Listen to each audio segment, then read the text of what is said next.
Sampurasun Balat Kuta, selamat datang di Idea Fest 2020. Perkenalkan, nama saya Kirana Alia Putri. Saya merupakan bagian dari kelas KM42 MC04. Nah, sebelumnya saya ingin mengucapkan terima kasih banyak kepada para dosen dan juga teman-teman marketing communication yang sudah turut serta mensukseskan Idea Fest dan Urban Village 2020. Nah, pada kesempatan kali ini, saya akan mengupas lebih dalam mengenai kampung adat Kuta yang terdapat di Ciamis, Jawa Barat. Yuk, langsung saja. Yang pertama, saya akan membahas SWOT analisis. S merupakan strength atau kekuatan dari Kampung Kuta itu sendiri. Yang pertama, Kampung Kuta pernah mendapatkan penghargaan Kalpataru pada tahun 2002 sebagai penyelamat lingkungan loh. Yang kedua, terdapat hutan keramat seluas 30 hektar yang bernama Leweng Gede. Dan yang ketiga, Leweng Gede ini sendiri sangat dijaga loh keasrian dan juga keasliannya oleh penduduk Kampung Kuta. Yang keempat, Kampung Kuta merupakan salah satu kampung adat di Jawa Barat yang berpotensi dan juga aktif dengan populasinya sebanyak kurang lebih 259 jiwa. Yang terakhir, Kampung Kuta memiliki hasil buminya sendiri yaitu berupa aren dan juga kopi. Nah, selanjutnya saya akan membahas weakness atau kelemahan dari Kampung Kuta itu sendiri.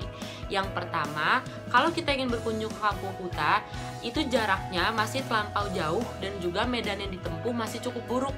Nah, yang kedua, Kampung Kuta ini belum mengolah hasil buminya dengan baik. Mereka masih menggunakan sistem home industry. Nah, selanjutnya saya akan membahas opportunities dari Kampung Kuta.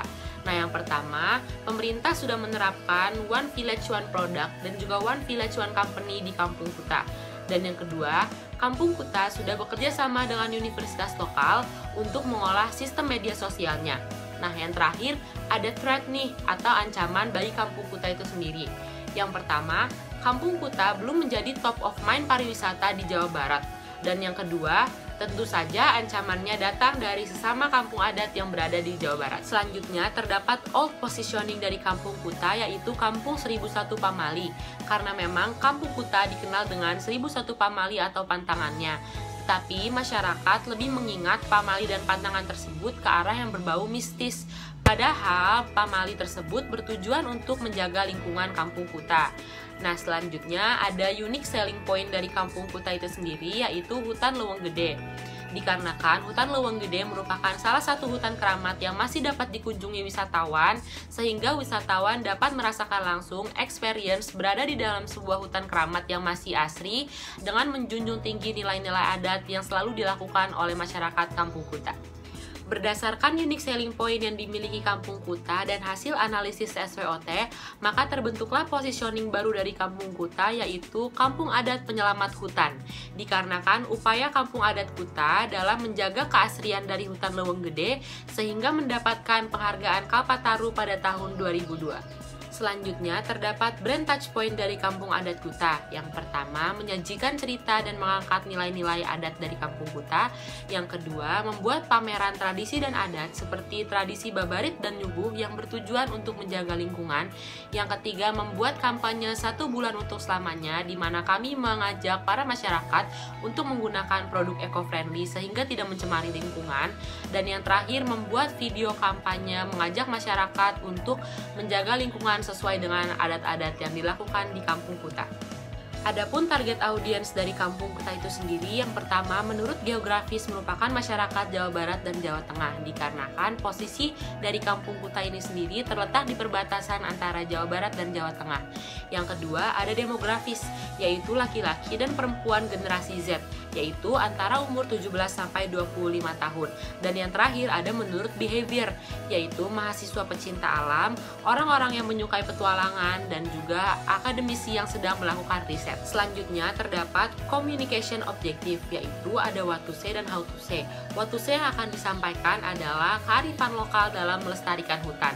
Dan how to say-nya yang pertama, kami akan mengajak masyarakat untuk menggunakan produk eco-friendly selama sebulan di program 1 bulan untuk selamanya.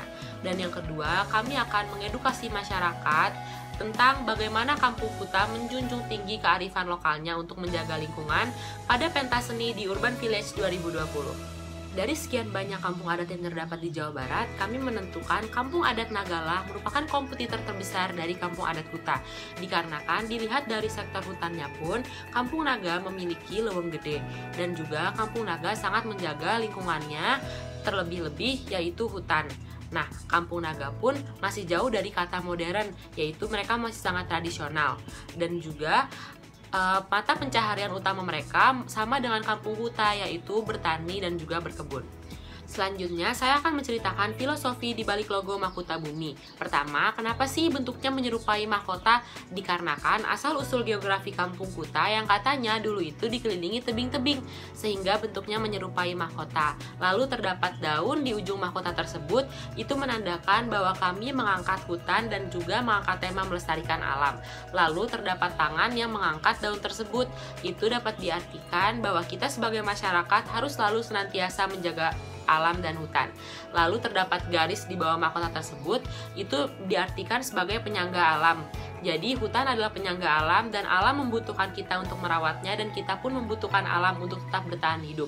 Lalu ada konsep warna. Konsep warnanya diutamakan dari perpecahan hijau yang menandakan alam khususnya hutan. Lalu terdapat kuning yang menandakan kehangatan dan juga kenyamanan. Lalu terdapat hijau toska yang artinya penyelamat. Nah, sekarang saya akan menjelaskan konsep maskot. Yang pertama, kenapa sih maskotnya berbentuk bumi? Itu dikarenakan visi misi dari menjaga lingkungan sendiri adalah untuk menyelamatkan bumi. Lalu yang kedua, bumi tersebut menggunakan mahkota, dikarenakan mahkota tersebut adalah logo dari Mahkota Bumi. Nah, di tubuh bumi tersebut terdapat sebuah peta.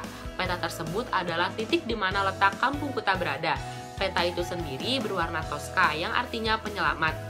Dan di tubuh bumi tersebut terdapat kata aksara yang artinya kita kuta. Kita kuta sendiri merupakan tagline dari Mahkota Bumi dan tujuan Mahkota Bumi adalah untuk menyelamatkan lingkungan. Lalu, bumi tersebut dominan berwarna navy dikarenakan untuk membangun suasana.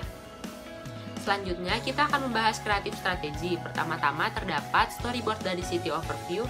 Scene pertama dibuka oleh logo Mahkota Bumi, scene kedua menampilkan keindahan Leuweung Gede, scene ketiga menampilkan aktivitas pengambilan aren yang dilanjutkan ke scene keempat yaitu cara pengolahan aren, scene kelima menunjukkan spot foto di Mahkota Bumi, scene keenam menampilkan kebun kopi, scene ketujuh menampilkan aktivitas warga sehari-hari, scene 8 menampilkan rumah panggung khas kampung kuta, scene ke-9 menampilkan balai desa di mana tempat para tokoh adat dan warga berkumpul, scene ke-10 menampilkan penghargaan Kalpataru yang didapat pada tahun 2002, dan scene terakhir adalah penutup, yaitu logo Mahkota Bumi. Selanjutnya terdapat storyboard dari jingle. Verse 1 menceritakan tentang rahasia dari kampung kuta, verse 2 menceritakan suasana di kampung kuta, pre-chorus menceritakan tentang 3 kekayaan alam yang dimiliki kampung kuta, dan chorusnya adalah untuk mengajak masyarakat datang ke kampung kuta. Yang terakhir di kreatif strategi terdapat storyboard brand activation. Scene pertama menggambarkan tempat awal masuk kampung kuta. Scene kedua, narator akan mempersilahkan audiens untuk meminum welcome drink yang telah disediakan. Scene ketiga, narator akan memandu audiens ke art installation yang terdapat di hall pertama. Scene keempat, narator akan mengajak audiens untuk bermain games. Scene kelima, narator akan mengajak audiens untuk ke booth yang ditunggu-tunggu yaitu booth makanan. Scene keenam, narator akan mempersilahkan audiens untuk melakukan swafoto atau foto sekreatif mungkin di foto booth yang telah disediakan. Dan scene ketujuh, narator akan mengucapkan kalimat perpisahan kepada audiens yaitu hatur nuhun balat kuta telah mampir ke acara kami. Terdapat 5 multisensori efek pada brand activation. Yang pertama terdapat taste. Pengunjung dapat merasakan makanan tradisional khas kuta berbahan dasar singkong, kopi, dan juga aren. Yang kedua terdapat smell. Pengunjung dapat mencium bau kopi di booth Mahkota Bumi. Lalu terdapat touch. Pengunjung akan melakukan interaksi dengan cara memencet tombol pada games. Lalu terdapat sight. Pengunjung akan disuguhkan dengan pemandangan dekorasi-dekorasi di booth Mahkota Bumi. Dan yang terakhir terdapat sound. Pengunjung akan mendengar suara-suara seperti di alam, yaitu suara burung, suara jangkrik di booth Mahkota Bumi. Yuk kenali kampung kuta lebih dekat melalui sosial media Instagram @mahkotabumi, Twitter @mahkotabumi, Facebook Mahkota Bumi, YouTube Mahkota Bumi, dan Line @564abuxr. Selesai sudah pembahasan materi kita hari ini mengenai kampung adat kuta dan juga Mahkota Bumi. Saya Kirana Alia Putri berterima kasih dan juga meminta maaf jika ada kata-kata yang kurang berkenan. Sebelum saya tutup, kita tagline dulu ya. Kataku, kita kuta. Hatur nuhun. Kataku, kita kuta.